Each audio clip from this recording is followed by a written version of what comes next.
এরকম যারা আছে, নবী সাল্লাল্লাহু আলাইহি ওয়াসাল্লাম তাদের সম্পর্কে বলেছেন, তোমরা কি জানো আতাদরুনা মাইল মুফসিদ, সবচেয়ে বেশি ভিখারি, সবচেয়ে বেশি অসহায় হতদরিদ্র কে? সাহাবীরা বললেন, ইয়া রাসূলুল্লাহ, আমরা তো জানি যার টাকা পয়সা নাই সে হতদরিদ্র।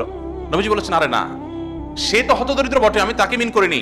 এই লোকের আজকে টাকা পয়সা নেই, আরেকদিন আসবে, আজকে নাই কালকে হবে।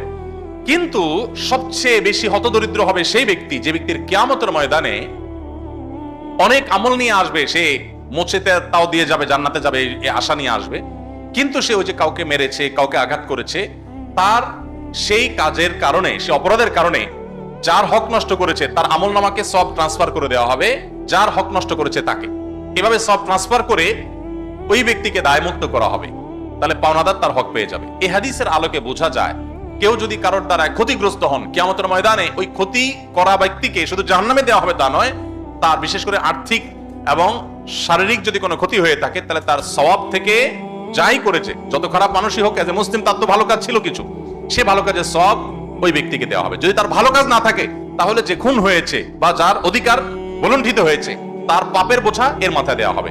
এভাবে আল্লাহ রাব্বুল আলামিন বিচার করবেন। সবচেয়ে বড় কথা হলো, আল্লাহ তাআলা আহকামুল হাকিমিন, তিনি কিভাবে ন্যায় বিচার করবেন তিনি ভালো জানেন। আমরা অনেকে নিজেদের যে মিটার, এটা দিয়ে মেপে আল্লাহ তাআলার ব্যাপার